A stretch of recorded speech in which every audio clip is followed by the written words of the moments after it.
What's up, guys? My name is Jalissa, also known as Truly Heaven, and this video is going to be about the rest of the symptoms and how all my symptoms did not come at once. I'm basically going to explain the rest of the story from the first video. So if you want to know the beginning of how this started for me, you could watch the first video that I posted. I want to make clear that all the symptoms did not come at once. This is something that unfolded along the journey. So it all started for me with spurts of dizziness. But with the spurts of dizziness, I would get this like scared doom feeling. And, every time I would go to a doctor, I'll be like, if you take the dizziness away, the scared feeling would go away. And they would tell me it was vertigo. Then I went to the ENT doctor, and that's the specialist for your ears, and they did test on me and maneuvers, and I would go do the maneuvers and feel no difference. I would still feel the same thing. If I would walk and feel dizziness, it would always happen. It didn't matter what I did. It would just happen randomly throughout the day. Then it started happening more.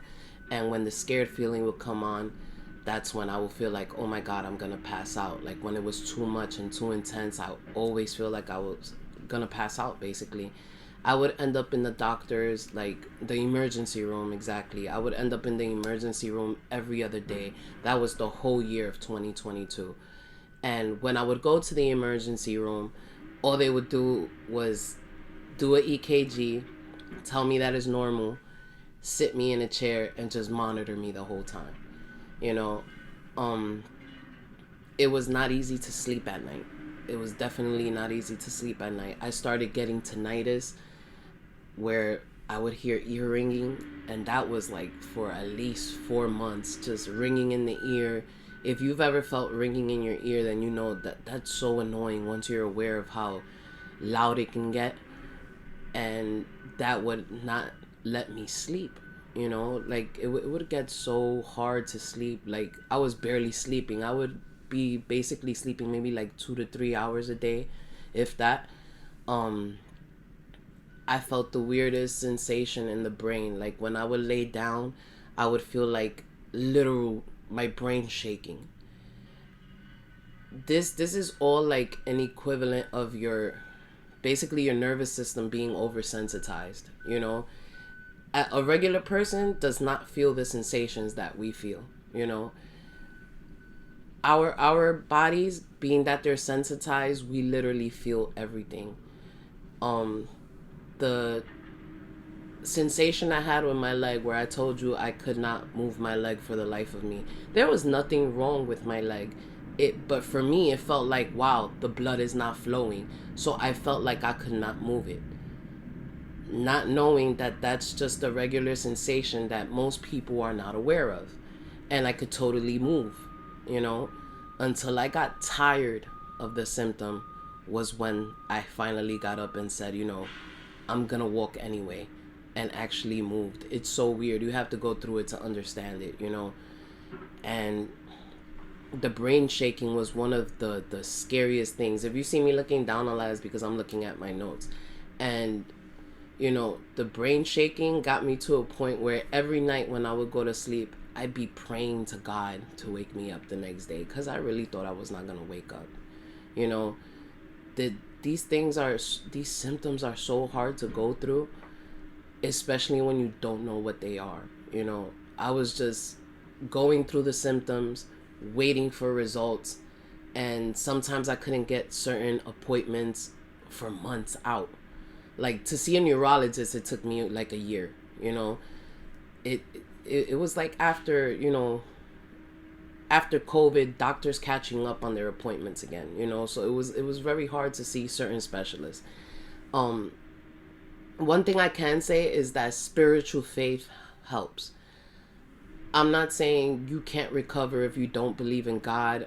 I'm That's totally your thing. I'm not here to judge or whatever, but I'm really big on spirituality. I do believe in God. I believe in a higher power. I believe in the universe, all that stuff. And, you know, for me, my thought process is like, every time I felt like, oh my God, I'm not going to wake up, and I actually prayed, or, you know, just some type of positivity, that's what kept me going, you know. So you don't have to believe in God, but it would be good if you believed in something that's positive, you know, something that you can anchor yourself to, you know what I mean. um from then, because I was afraid to go to sleep, my panic attacks started coming more. Every day I was having a panic attack, you know. The more I stood home, the more panic attacks would come. And I would find myself pacing so much because I felt like that was the only thing that I can do. I will walk back from my living room to my front door, which is like a long hallway, but I would just be walking back and forth all day, walking back and forth, excuse me, and breathing. And that's basically what got me through the time. Or hearing music now and again, you know, like trying to distract myself from what was happening, because every time I ended up going to an emergency room, all they would do is sit there and sit me there and stare at me. So I'm like, Dad, this is my life now, and nothing is ever done.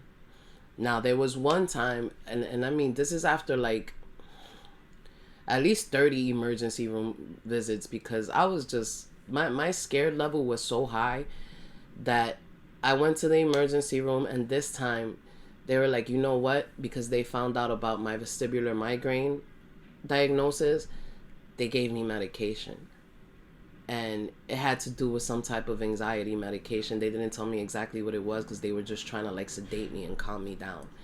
That made me feel like a zombie, you know? I ended up staying overnight for the first time. I did not feel like myself at all. You know, I felt like, you know, you're there, but you're not there. Like derealization type of feeling. And the next day comes and it's 1 o'clock, and, you know, they tell me they're going to give me more medication. And I'm like, wow, I've been here 24 hours and now you're going to give me more medication to make me feel the same way I've been feeling, which freaked me out because, you know, it didn't feel like myself. So I knew that my son was coming out of school, and I told him, I was like, no, I have to pick up my son and I need to go. So I discharged myself, and I told myself from that day, I'm never going back to the emergency room again because I never want to feel like that again. It was worse than, to me, it was worse than the symptoms itself. You know what I mean? Like, they just made me numb, which makes you feel farther away from where you're trying to feel, you know, from where you're trying to be. So the panic attacks kept going. And one thing I would say, I'm Spanish, I'm Hispanic, so you know how we are when we get headaches, and it's repeatedly, and we feel weird things, we think it's like voo-voo, like, you know what I mean, like, dang, somebody did a job on me, like, you know. And with regular situations in your life, there's always someone that does not like you. There's always someone that, you know, you feel like they don't mess with me, like they don't like me. I felt like that. I was like, somebody that does not like me probably did something to me. So I went and I got a cleansing, you know, probably like 4 times throughout this whole journey. And it started to be not even for that. It was just like, I want to be clean, you know, like, I am a very spiritual being and I want my aura to remain clean, you know. So I did that.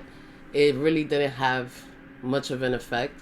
So I don't believe it was that. This is like purely anxiety. It's just, you know, in our culture, if there's a chance, you know, you would want to go get a cleaning. You know what I mean?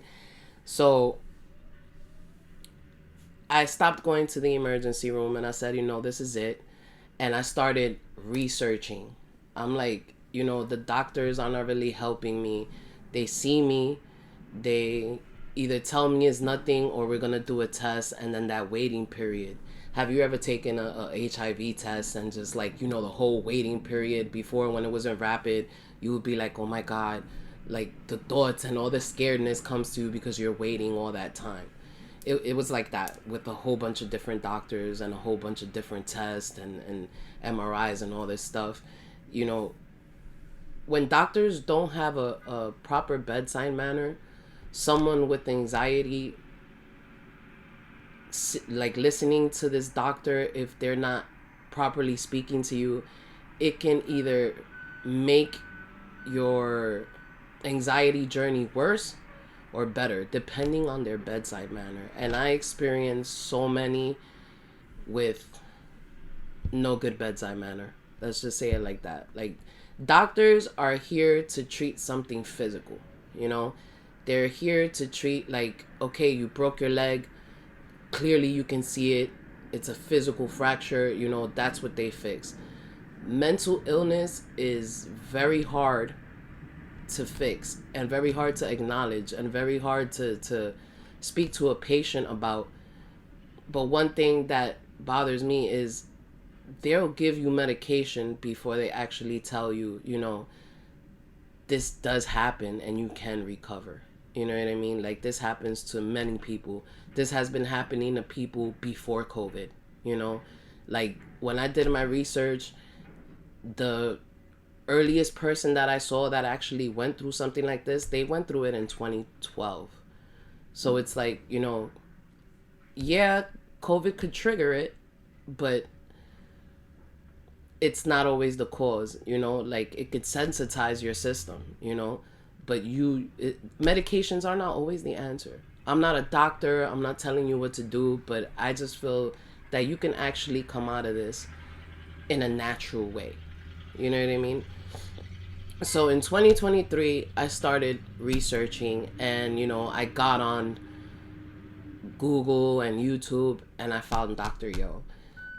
Again, Dr. Yoni Arthur, she's on YouTube. You could go check her out. And she explains everything when it comes to your nervous system. She explains how your brain can switch gears and stay stuck making improper predictions, because your brain is a prediction machine, you know what I mean?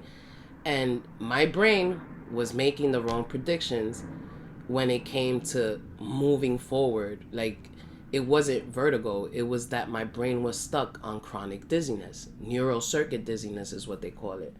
So in Dr. Yo's channel, she offers a free program. So I did that free program, and it led me to get a therapist. So I got a therapist, and let me say this. If you have a therapist and you feel that you and that therapist are not, you know, clicking or in syncing, because I had a weird therapist, you know, like I said, I believe in God, but there was one therapist that was making it sound like the only way out of this is through God. There's nothing else but prayer. Like, it was a lot. So I didn't continue with that one. And, you know, 3 therapists later, I found the perfect therapist, mindful, knows what he's talking about, you know, very educated, you know. This this therapist was just great. And, you know, I still see him to this day. I see him weekly, and he's a big part of my recovery, you know. Like, always find someone that you know they know what they're doing. And if you feel like they do not know what they're doing and they're not educated in what you need help with, there's so many more therapists, and there's nothing wrong with changing your therapist. You know what I mean? Because ever since I found this therapist, I've just been doing nothing but progress, you know. Find the right one. So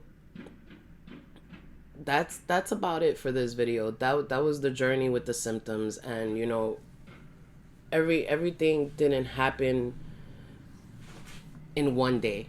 You know, things happen sporadically. And one thing I will say is, after all these symptoms, moving on later, I did get other symptoms, but the other symptoms are part of the recovery. So I'm going to save that for the next video.